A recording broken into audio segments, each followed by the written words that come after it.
I'm Ross Pitt, Shark Hunter. Here with me, I have my co-host, Wizzy. Now, I'm sick of Wizzy's shit, so I'm taking him through the glorious land of Fanfiction.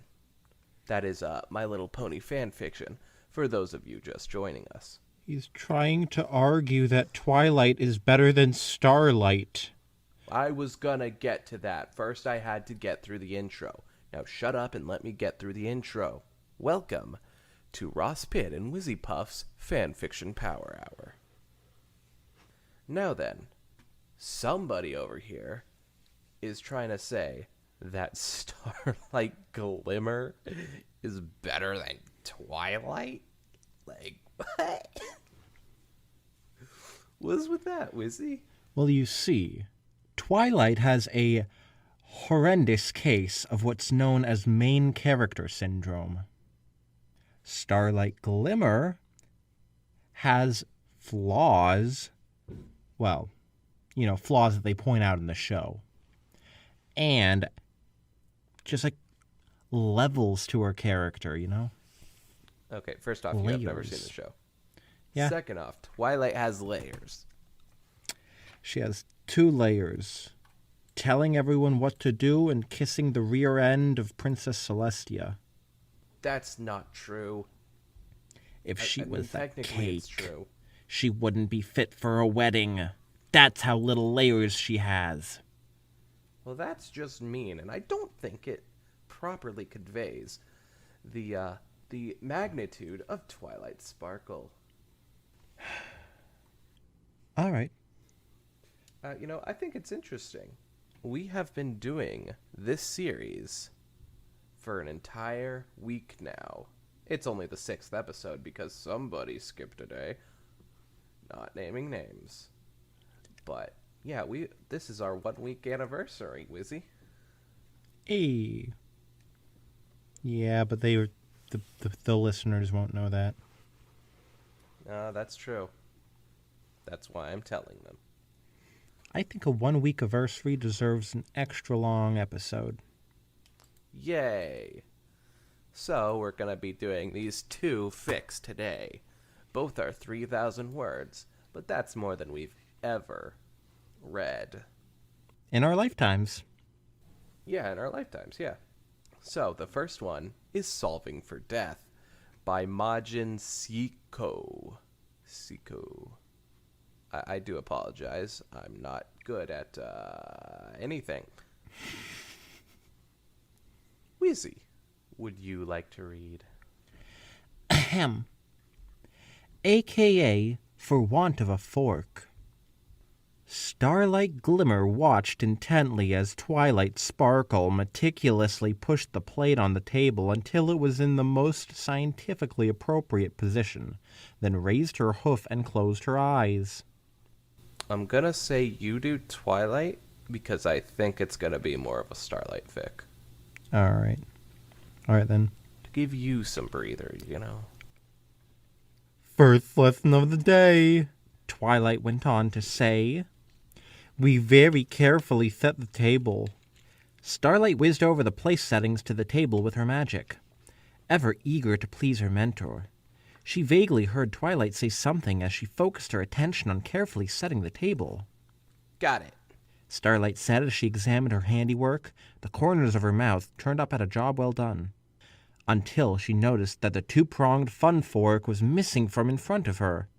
2-pronged fork? Come on, what is this? She didn't know what it was actually called, but calling it that helped her remember where to put it. Starlight hummed. Twilight, we seem to be missing the 2-pronged fun fork from one of the place settings.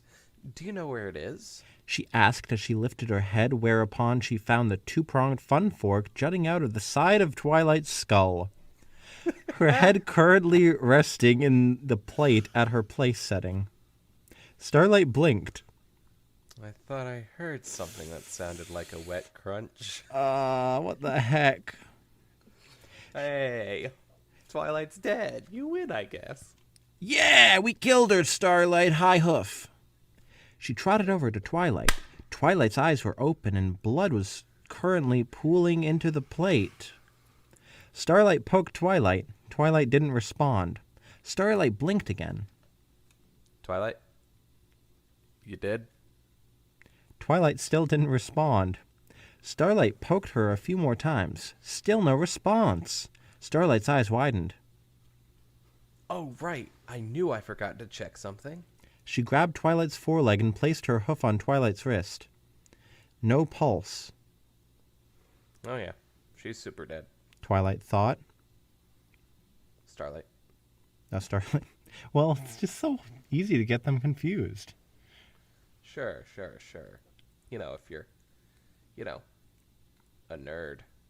Hey, aren't you the one who sent me that scene from My Little Pony with the friggin' dragon confusing them? But it's...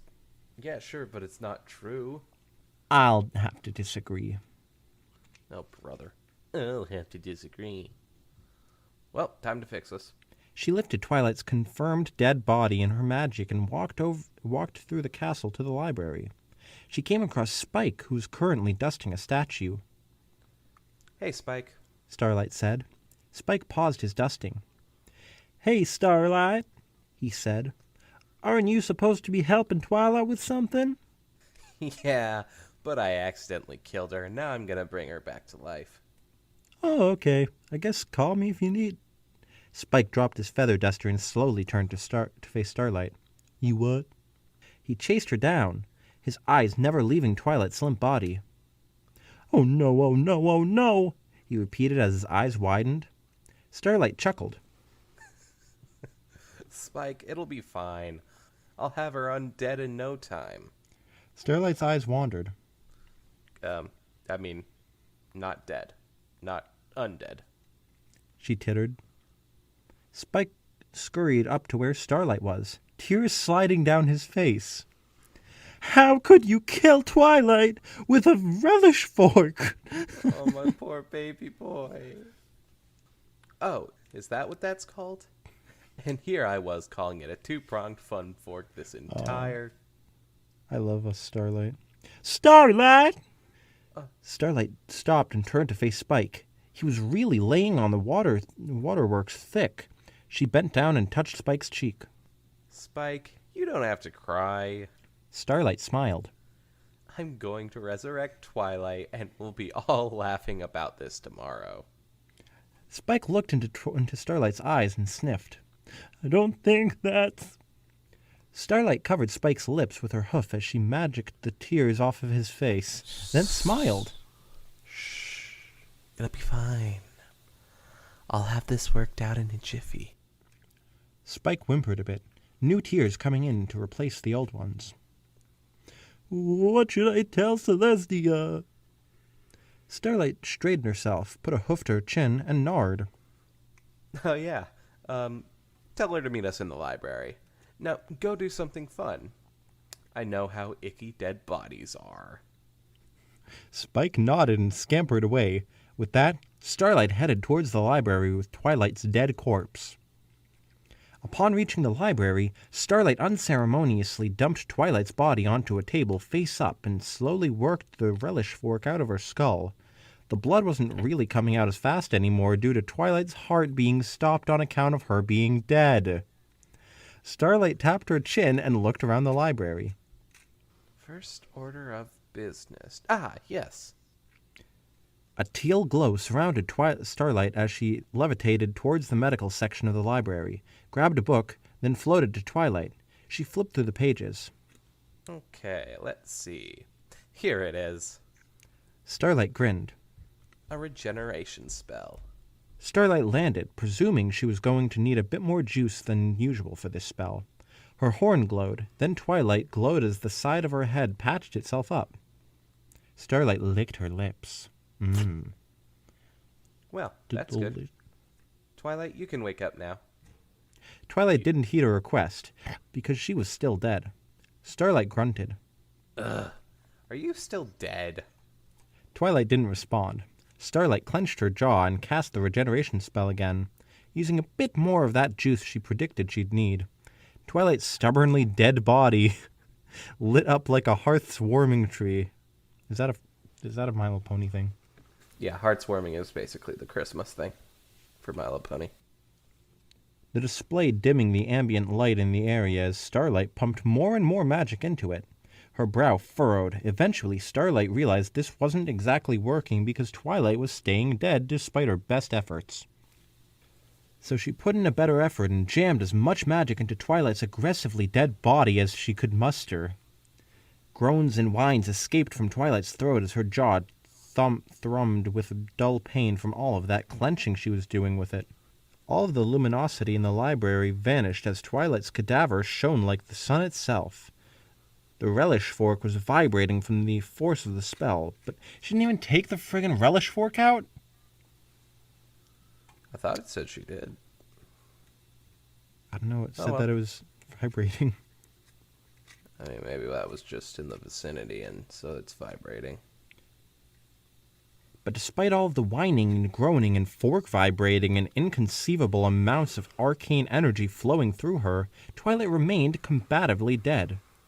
Starlight abruptly ceased the spell, and the light. Twilight's riotously dead body had stolen returned to the moon. What? Oh, come To the on. Oh, I friggin'... Okay. Yeah, Twilight's riotously dead body had stolen... Oh, now I'm reading it right. You eventually got there. Starlight abruptly ceased the spell, and the light Twilight's riotously dead body had stolen returned to the room. There we go. Oh, come on. Which is what I was saying, waiting for him to get that correct. She said as she threw her hooves into the air. That should have totally worked. She panted as she massaged the pain out of her jaw and looked around the library. Well, it's not like something in here can't revive her. Just gotta keep looking. Okay. She gasped. Grasp. She grasped several books in her magic and floated them over to the table. These should be a good start. Now for quill and paper. She grasped paper, a quill, several inkwells, sat down, and got to work on creating a resurrection spell. Starlight's mouth curved into a confident snarl as she flipped through ancient tomes and took energetic notes. She's not going to be dead for very long if I have anything to say about it. Starlight yawned. Creating a resurrection spell was hard work, or at least creating what she thought was a resurrection spell. She looked over to Twilight's body, hoping she wasn't dead. She was still very, very dead. Starlight inhaled deeply and rubbed her face. When she pulled her hooves away, who else but Princess Celestia would show up, whose face bore an unreadable expression. Hello, Starlight, she said. I understand you murdered my former student. Starlight let out a nervous chortle. I assume that's what a chortle is, but I don't really know.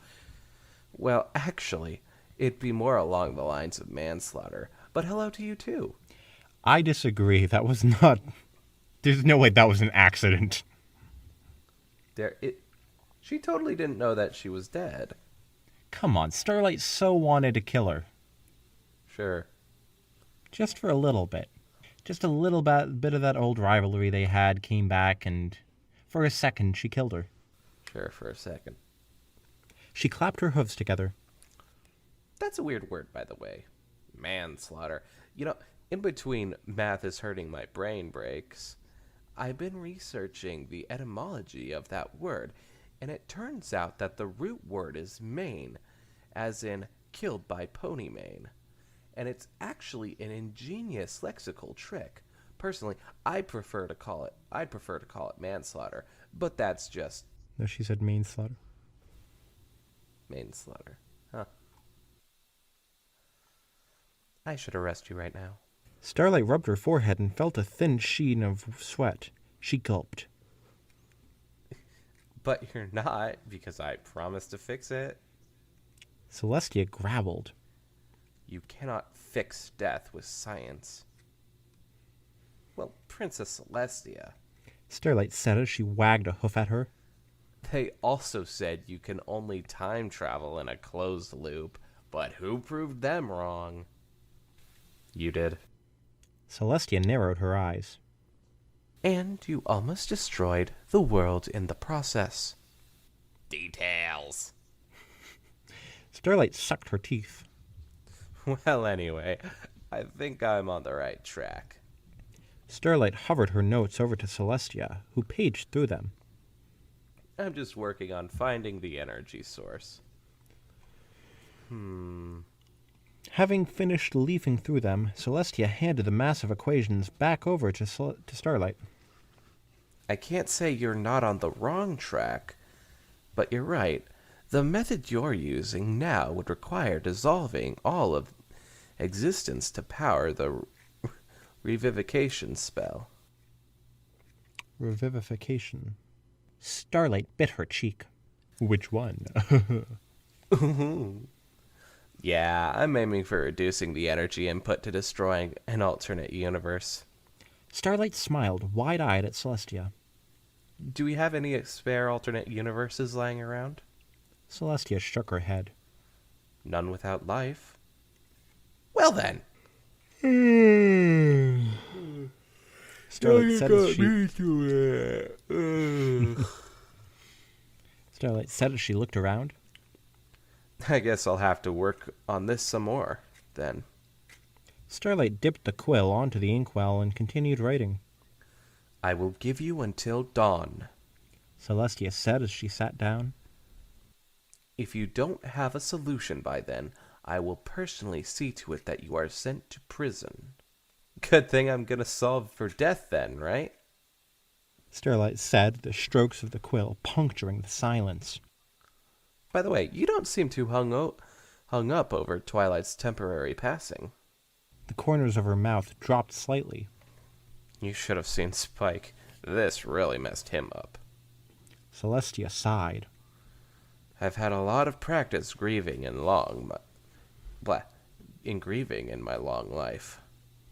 That makes sense. There's a lot of imaginary numbers in this. Because what you're trying to do is imaginary. Celestia said. Starlight grunted. No, it isn't. I can do... She said before she looked up at Celestia and smirked. Was that a joke? Gallows humor. Who's this Gallows, and what's up with his humor? Celestia exhaled. Starlight wagged her quill at Celestia. You're a funny mare, you know that? Starlight could barely keep her eyes open. The equations she had written seemed to blur into one big mass of black if she didn't focus. She turned her head to face Celestia, who presented as regal as ever, then looked back at her math. Okay. Starlight sighed. I managed to reduce the energy required to all life on Earth, but I think I can get it down to all plant life on Earth, if I have more time. Starlight held the piece of paper up in the air. Hold on, where is it? Yep, there it is, but I think that's the best I can do. Celestia hummed. I suppose you failed then. Celestia's horn glowed. The sun must rise. Starlight narrowed her gaze and illuminated her own horn. No! She growled. No, it mustn't. She repeated. Celestia and Starlight's eyes locked themselves in a battle as Celestia's face tightened. Are you? Yes. Starlight said, visible beads of sweat forming all over her body as her face grew rigid. You said, I have until sunrise to revive Twilight. She stared down Celestia, her body shivering from strain. So I'm delaying the sunrise. You do realize that there are several flaws in this plan, all of which relate to the gross power imbalance between us. Suddenly, Starlight had giant bulging muscles and was so much more powerful than Celestia. A vein bulged in Starlight's neck. Tell me this, Starlight. Why do you want to save Twilight even though she's clearly past the point of no return? To avoid the consequences? Starlight shook her head. Perhaps out of personal pride? To be the mage who twice did the impossible? Starlight shook her head again. Daylight started to peek out until Who the fuck is Daylight? Celestia's, drag name. Nice. Daylight started to peek out until Starlight gritted her teeth and it disappeared past the horizon. Starlight? Celestia said as her left eye intermittently twitched. You're going to die if you keep this up. Or at the very least, lose your magic. I'll ask again.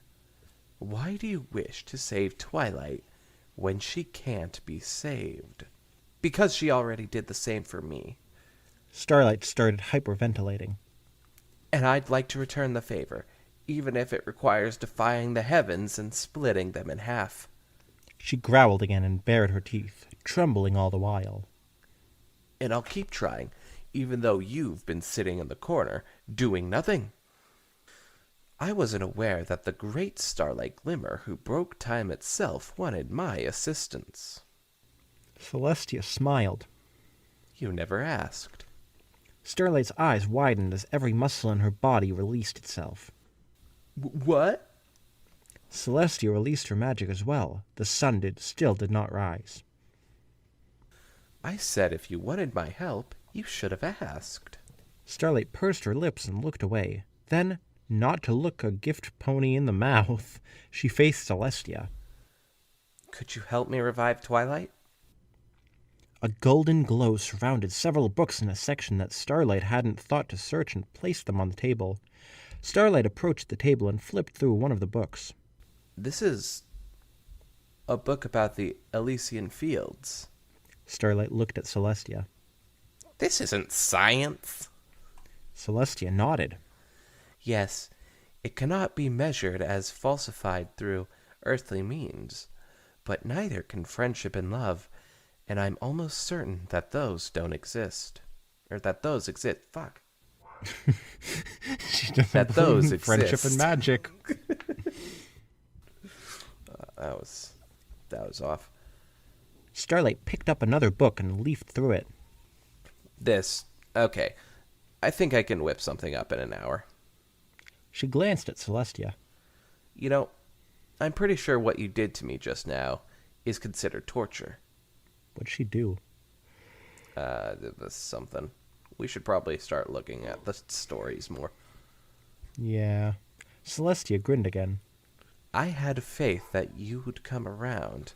Something else that also cannot be measured. What? Starlight asked, burying herself in another book. Faith or me coming around? Celestia snorted. Both. There you are again with the jokes. Hey, it's funny, Celestia. Starlight set the book down and drew up a few equations. Okay, I think I've come up with a new plan. She handed the papers to Celestia, who read through them. So plan B is, I've come up with 2 spells. One, a spell that should temporarily kill me and allow me to access the Elysian Fields to fish Twilight's spirit out. And then there's a counter spell that should reverse the temporary death spell. Okay, so the Elysian Fields are like the underworld or purgatory or something? I suppose. Or heaven, maybe. I don't know. Nah, she wouldn't go there. Yeah, well, you gotta Starlight go clapped her hooves together. Clapped her hooves together. Wouldn't that just make sort of that coconut shell sound, you know? Yeah. So what? Sounds What's your point? hilarious. I guess. I can cast the first one on myself with a mirror, but I'm going to need you to cast the second one on me on account of my being dead. Celestia scanned through the pages. 2 things. 1, you're insane. You sound like my mother. Starlight said with a blush. Did she kill her mother too? Probably. And 2, Celestia said as she set the papers on the table. you're making a lot of assumptions here about spirits and such. Starlight pointed at Celestia. You're the one who said faith can't be measured. Celestia nodded. But I will be glad to assist you with both spells. All right. Starlight rubbed her hooves together. Let me know when you're... A cerulean blast escaped from Celestia's horn and struck Starlight, whose body crumpled upon contact with the spell.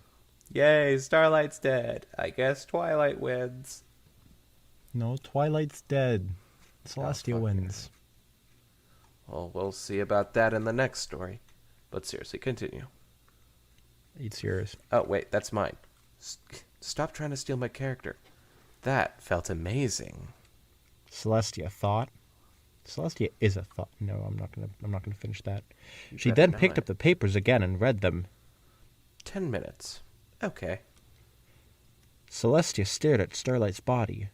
Her heart's in the right place, but she does seem to have a high opinion of herself. For a good reason. I suppose it can't be helped, considering what she's accomplished. She then heard footsteps, turning her head to see Spike rubbing his eyes and yawning. Oh, poor Spike. Poor baby.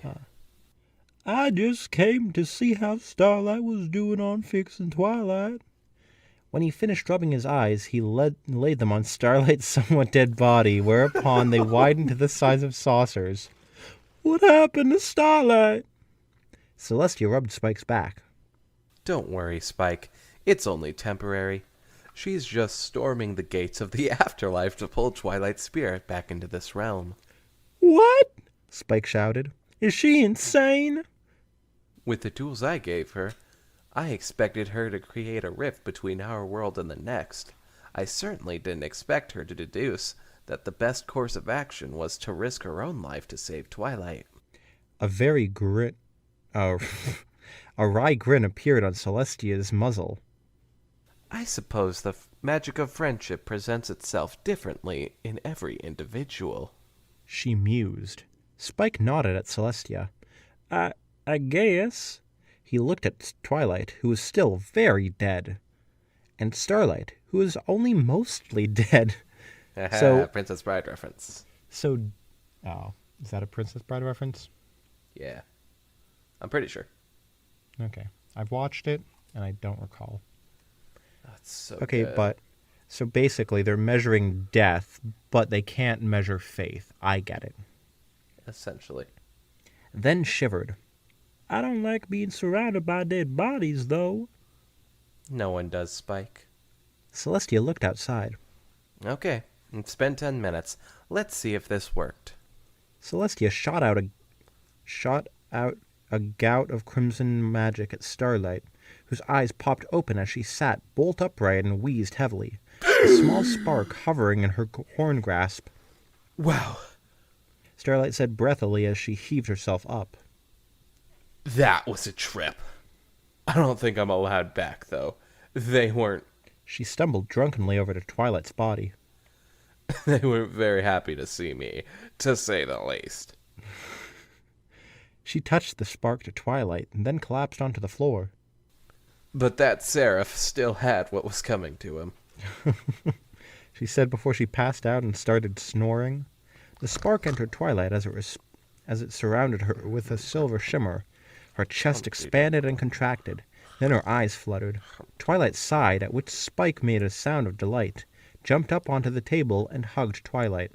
Twilight smiled weakly. Hey, Spike, you're awfully excited to see me right now. She sat up and looked around. Wait a second. Why am I in the library? She looked out the window. And why is it dark outside? She looked on the table. Why am I surrounded by equations? She spotted the relish fork. Who put that relish fork there? Celestia chuckled as she raised the sun above the horizon.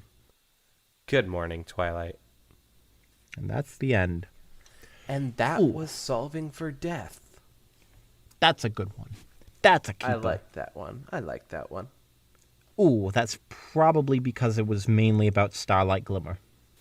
Of course. Yeah, I found this one hilarious. I loved all the dark death jokes. And Spike having the only realistic reaction. Oh, my boy Spike. I love that boy. And it's so sad to see him sad. I think it did reuse some words quite a bit, though. Maybe a bit. Who knows? It said, leafed through, 3 times.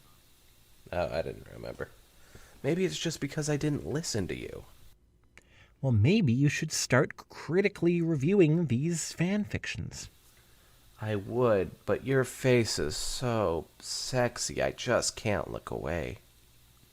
Well, maybe you're not even looking at my face. I'm not. Anyways, on to the next one. All right.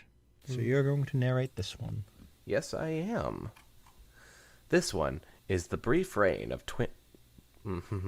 This one is the brief reign of Princess Twily by Forthwith. Try saying that 5 times fast. Okay. Not now. Damn, Wizzy. You suck. Yeah. Making history. Twilight bit her lip and redoubled her efforts as she concentrated on the boulder in front of her. Lifting it was easy enough. She was called the most powerful unicorn since Starswirl the Bearded for a reason. But it was an entirely different story to balance a beach ball on top of it at the same time. The rainbow-colored ball was light as a feather and enchanted to randomly change velocity at whim. On more than one occasion, the ball had nearly rolled off in its tauntingly slow motion, and Twilight had to rotate the boulder back under it, sometimes blindly. Now was one of those times. The ball rolled out of her line of sight, and Twilight did her best to match its new direction. When it did not re-emerge, Twilight panicked and spun the boulder like a pinwheel. Unsurprisingly, the ball was knocked up and behind Twilight. Moving the boulder post-haste in the same direction, Twilight ducked, though she did not need to, and it passed overhead towards its target, and Princess Celestia. Twilight ran to where Princess Celestia had fallen and dropped the boulder to the ground. She did not look injured, but even for an alicorn, a boulder to the face could not be good. Princess, are you all right? I'm so sorry. Princess Celestia struggled to her haunches, holding a forehoof to her head. She made the tiniest of painful moans and looked around. Twilight, what just happened? Oh my gosh, I gave you a concussion. Oh no. I'm sorry. I'll go get a guard and get a medical staff right away. As Twilight ran off, she felt a yank on her tail. Looking back, the yank had the golden glow of Princess Celestia's magic. I'm fine, Twilight. I was momentarily thrown, but looking around, I can guess what occurred. It shall take more than a mere boulder to injure me. It's not a boulder. It's a rock. It would take a relish fork. Rising with a single strong wing beat, Princess Celestia walked past Twilight and beckoned her to follow. But Princess... Trust me, Twilight, I am quite fine. But your memory... Is quite fine. But thank you for your concern. I am afraid I dozed off mid-lesson once again. Please accept my apologies. Twilight's jaw hung open for an instant before she said, I should be the one apologizing, Princess. Princess Celestia paused and looked back at Twilight with the usual smile and said, Your apology is accepted, but only if you accept mine. But... The slightest hint of a frown from Princess Celestia prompted Twilight to say, I guess. Thank you. The princess resumed walking. After 4 years, Twilight was familiar enough with her habits and the castle's layout to know they were headed to the kitchen rather than the hospital. No doubt for some recovery cake. Gosh, dang it. Ooh, we do love that recovery cake. I shall also be busy all day for the next 3 days, so I must cancel our next few lessons. In the meantime, continue reading through the teleport safety manual.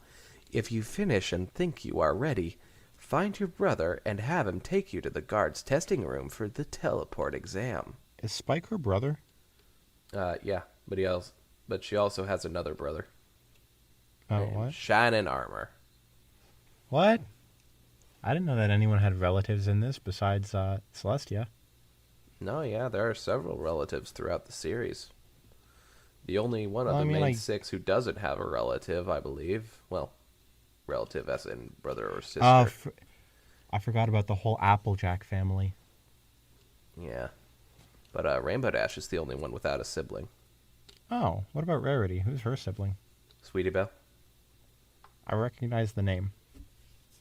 If you pass, Celestia sent a smirk towards Twilight, I shall finally teach you the spell. Really? Twilight shouted, eyes glowing. Oh my gosh, thank you. Thank you for doing my job. Bless you. You got a bless you from Celestia. Thank you, Celestia. I'm your teacher, Twilight. It is past time I found the time to act like it. Wow. It is past time I found the time to act like it and teach you to teleport. But Princess Celestia, you're a great teacher. The best. You got that and right. you rule Equestria at the same time and move the sun and moon. You're preach. amazing. Yeah, say it again. Pushing open the kitchen doors with her magic, Princess Celestia said, Thank you for the flattery. It's true. Twilight said, stomping her hoof. Perhaps. I just wish I had more free time for you. Little pinching your cheek. An idea suddenly struck Twilight. Now instead of dwelling on this, how about we turn our frustrations onto some cake? I think that was Celestia. Oh, was it? Asshole. Okay, you go ahead and read it. Now instead of dwelling on this, how about we turn our frustrations to some cake? I just find it weird interrupting it with separate paragraphs for dialogue. Normally that would all be one paragraph. Now you see, here's the thing. If one particular paragraph has, the quotation, the quotes and stuff like that, but it's not followed, if there isn't, blank says this, it's probably the same person who was talking the last time. It's not always, but Yeah. that's how I do it. Twilight nearly threw her book to the floor in frustration. Of course, even if the book deserved to be trodden on, ripped apart and burned, it was still a book. Instead, she buried her face in it and sent her mane into an even wilder array than it had been. Why can't I find a loophole anywhere? Nobles always find strange old loopholes in these books on old, forgotten laws to get what they want. Twilight lifted her coffee from her cup and turned her head away from the book to drink it. If her count was right, this was her 16th cup today. Staying awake for 2.5 days straight to maximize her available non-study time was no easy task. Why are there no loopholes to give the princess a break? Trust me, there will be someday. Hey, and it's called Luna. Yep. Yeah, you got it. High five. Nice. Not bothering to put away her book pillow, Twilight retrieved the next tome from the stack and held it aloft sideways to read it. Even with the speed reading spell Princess Celestia had taught Twilight day one, it took an eternity to read through the 1,000-page compilation of laws. Man, I want to speed read, dude. I want to teach myself how to speed read. At this rate, Twilight only had 5 more eternities left to spend tonight before she had to go take her test. She pulled down the next book, On Matters Extraordinary, Volume 2. As she read, she nearly skimmed over a very interesting little tidbit, but caught herself just before turning the page. Wartime Policy, Section 7, Subsection on Domestic Affairs, Bylaws of Court Proceedings in the event of a national crisis, the reigning sovereign may indefinitely... Oh my god, I see what the idea she's getting. Indefinitely suspend court proceedings until such time as crisis is resolved should it require the direct attention of the sovereign. This is it! Twilight flipped to the back of the book and paged through the massive index until she reached the section she desired. Let's see. Crisis. National. First entry on pages 57 to 58. Snapping the book open to page 57, but keeping the index wedged open with her magic, Twilight found the definition she was looking for. National crisis. An event which threatens the security of Equestria after economically, politically, military directly threatens the life of the sovereign, or threatens at least 1/3 of the nobility. Of course, the nobility matters so much. Well, it does. Twilight frowned. Where am I going to find a national crisis? It's not like I can just make one. It's so obvious. I can make a national crisis. I'm plenty strong enough to make a credible one. Jesus Christ, what the heck is she thinking? I like this. First, Just ask Discord. He can whip one up for you. Discord isn't around at this time. Oh, wow, this is old. Well, it's not the story, it's the time in which this takes place. First, Twilight grabbed a quill and parchment at Hoof and wrote down the necessary citations for later. Next, she closed on matters extraordinary and walked through the archives, reshelving her stacks of books as she went instead of letting the archivists reshelve them.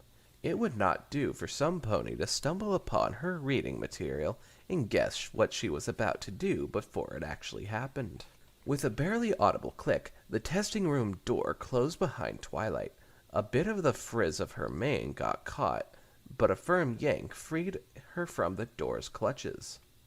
"So," asked Shining, "how did you do?" Twilight answered, Fine. and said nothing more. Instead, she retrieved her saddlebags and began the long march to the throne room. "Twilight, wait up. Where are you going?" I need to do something important. "The only thing you need to do is sleep, Miss Bloodshot Eyes. Did you get any sleep last night studying for this exam?" No, but I was studying for this. Wasn't. Oh, but I wasn't studying for this. There you go, buddy. Shining reeled and said, "You're not studying for a test?" He picked Twilight up with his magic and put a hoof to her forehead. "Well, you don't have a fever, but still, it's bedtime for you." Squirming, Twilight easily overpowered her brother's magic. Aw, this is adorable. And gracefully plopped to the floor. No. She began, getting to her hooves and walking once more. I need to speak with Princess Celestia. "Twilight, she's holding court right now. I know. I'll wait in line. That will take hours." You're welcome to leave. Shining sighed. "What's so important that this can't wait?"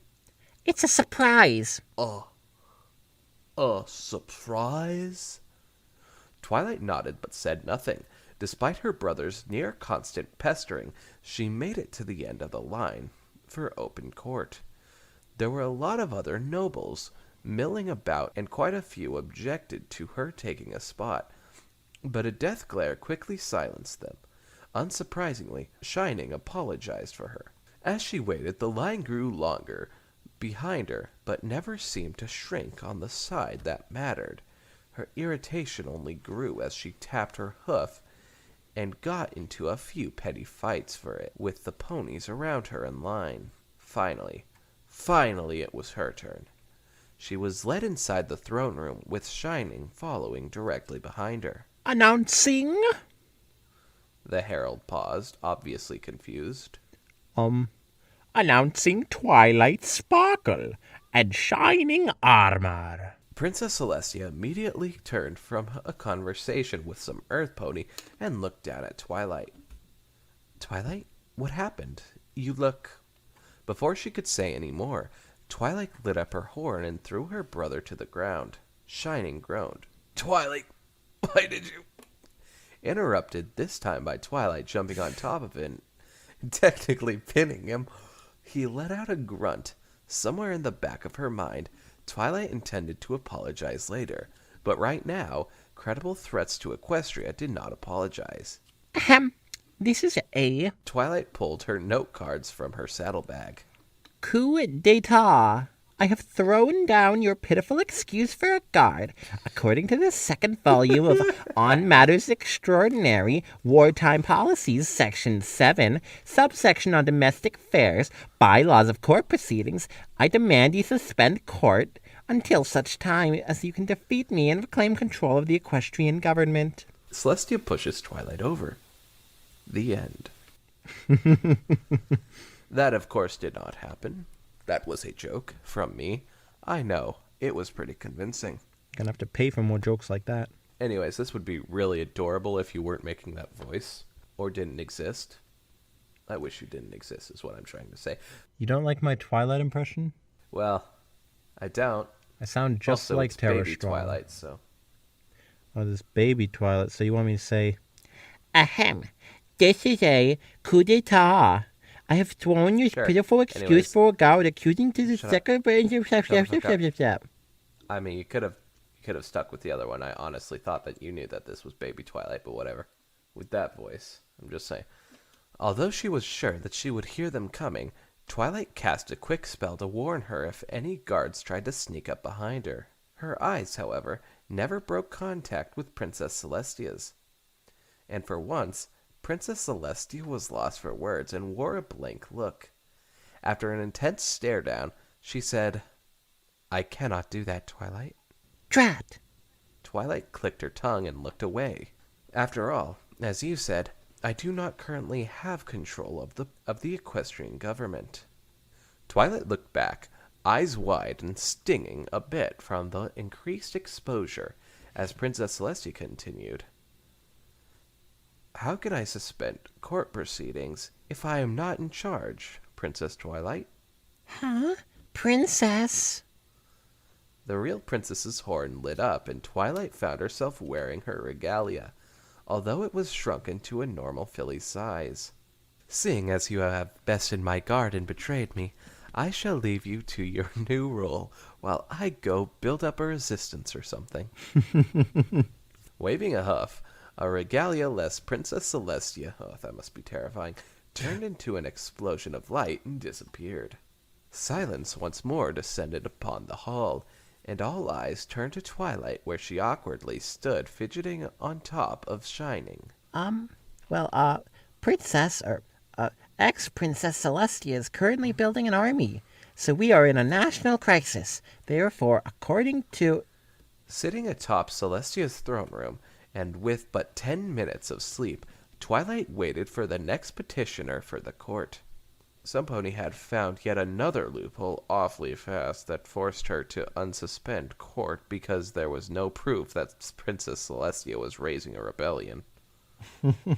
I don't care about etiquette or manners, or any of that nonsense. Silver Scroll, bring me some coffee and something sweet, or there's going to be another national crisis in the next 10 minutes. She's mad.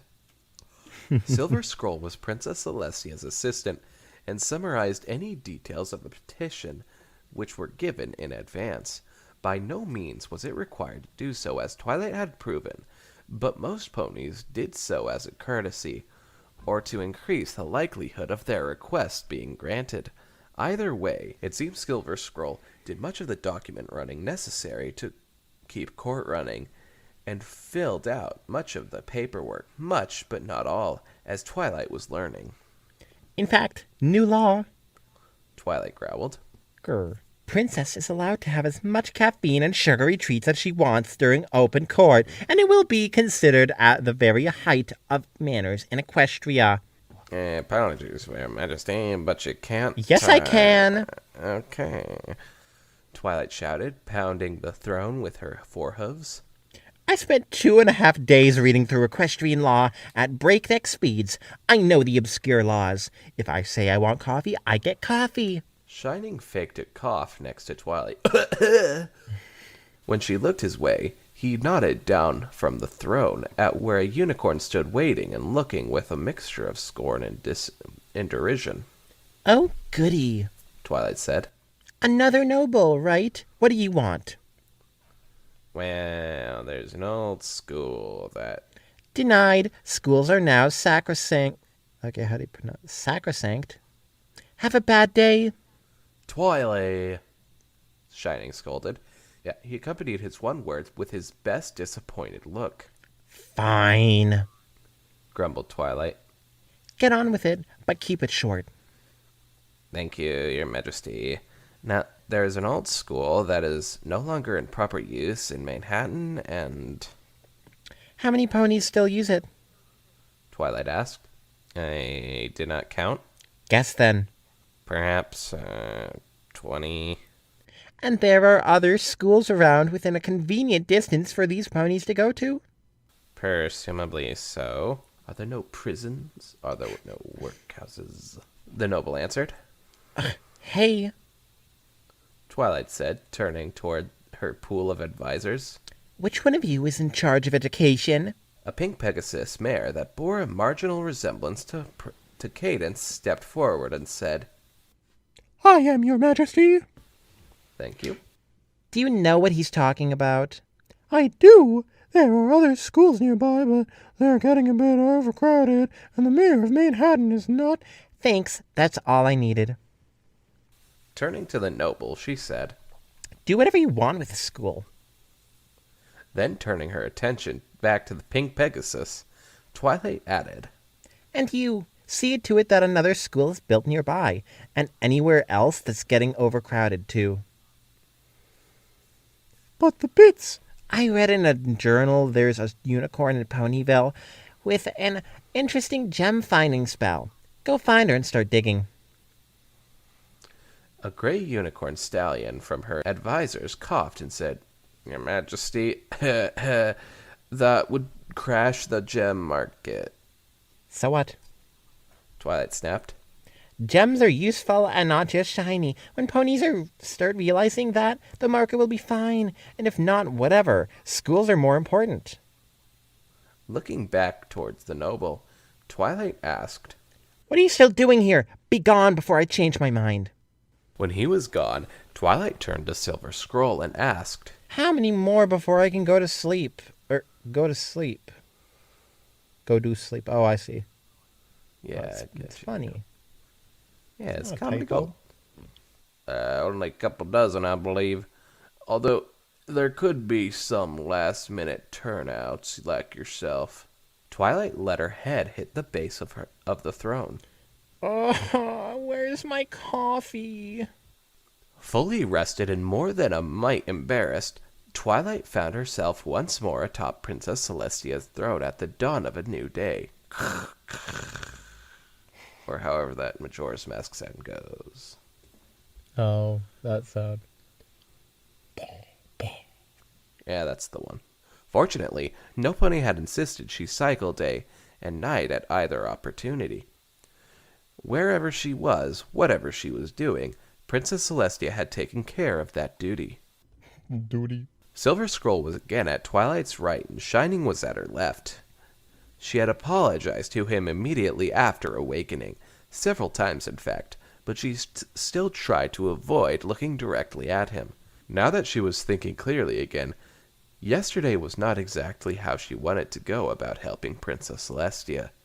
Perhaps she would even go so far as to suggest it was a complete disaster. Just looking around the throne room, she had so many ponies she had to apologize to.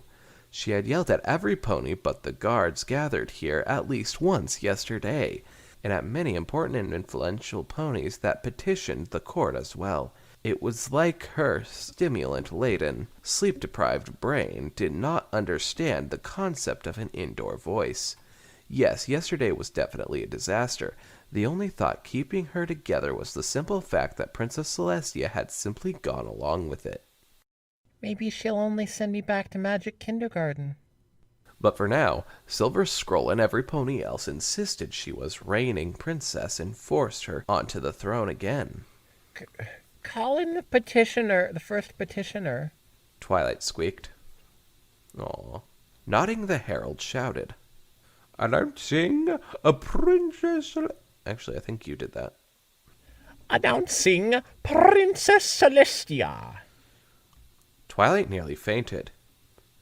I believe you meant ex-princess. Lined-weld.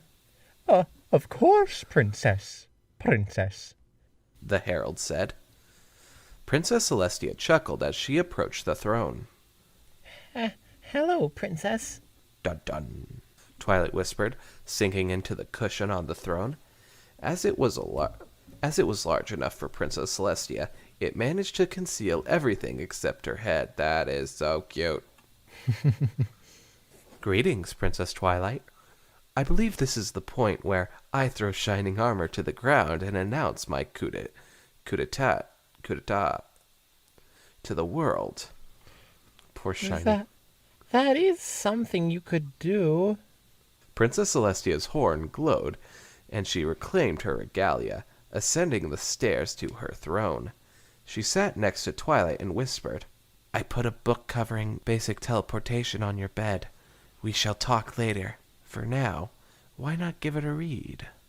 Twilight nodded nervously and bolted from the throne room. Once she had escaped from prying eyes, she stopped to catch her breath and sighed. Is she letting me off the hook? Shaking her head, Twilight walked towards her tower and tried not to panic or relax. Celestia knocked on Twilight's door. As amusing as the last 2 days had been, more amusing than anything in the last 4 centuries, actually, she could not let the matter drop without saying something. Come in. After opening the door and getting a nervous greeting, Celestia said, "Good evening yourself, ex-princess." Celestia suppressed a chuckle as Twilight gulped. I'm sorry. Really, I didn't mean what I did. I mean, I did sort of in the grand idea, but not in the implementation.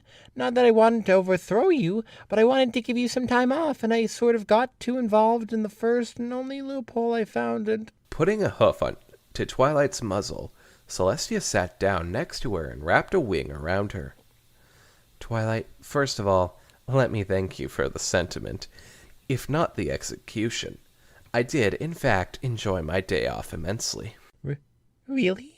Celestia looked down at the adorable doe-eyed look Twilight was giving her and returned it with perhaps the most genuine smile of the year. The award for the most genuine smile of the year goes to Princess Celestia. Quite so. Of course, I first had to look up a few old laws to get you back on the throne. That was you? Yes, you would hardly have learned anything from this if you had barricaded yourself in your room until it was over. Oh, I learned that sleep is important. This time Celestia did not bother holding back her laughter. Yes, that is quite true, Twilight. But I was hoping you might have learned something more important. Don't usurp the throne? Now you're not even trying. How about think if what you're doing is right, even if it's kind? That sounds like an excellent lesson. After a few minutes of quiet contemplation and much fidgeting beneath her wing, Celestia asked, "What's wrong, Twilight?" Oh, I'm still your protege, right? Of course, Twilight, Celestia answered, hugging her closer. In fact, perhaps I should start teaching you politics in addition to magic. You performed quite well for your first attempt. I'm not so sure that's a good idea, Princess. Oh, nonsense.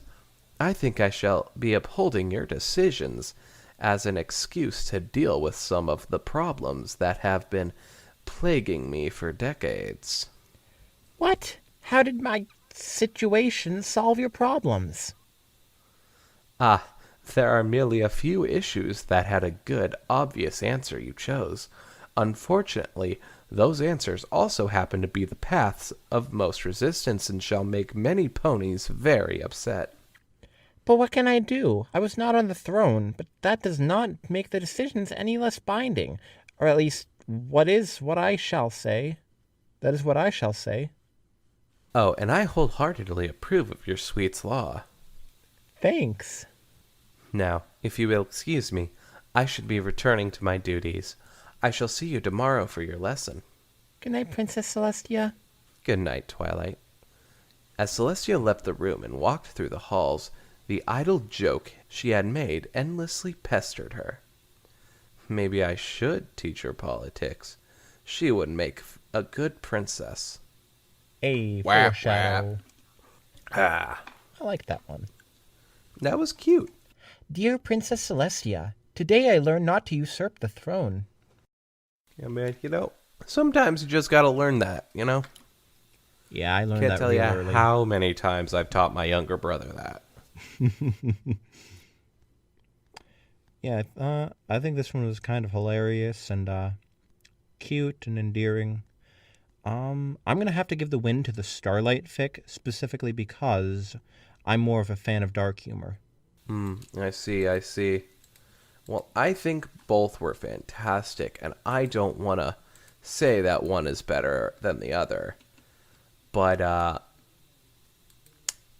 I might have to say that the Starlight fic is better, just because it was a bit shorter. Booyah. Go short fics. Anyways, I guess Starlight wins this round. My Princess Starlight. We've done it Which again. is good for me, because I prefer Starlight to Twilight. What? That's right, I fooled you all. That is... Starlight is one of my favorite ponies. Is that true? Twilight's not even in the top 5. Dude. You... We were calling yesterday about this, and you said you like Twilight more. I know. I made this years-long gambit with you, and I beat. I got you. I think this is just evidence that Ross likes the winning side. I suppose so. I do like America, after all. A. US. So anyways. A. Thank you all for listening to the Ross Pitt and Wizzy Puff Fanfiction Power Hour. God, that's a long name. I hope you enjoyed. Please join us next time. Bye. We're going to miss you until then. Goodbye.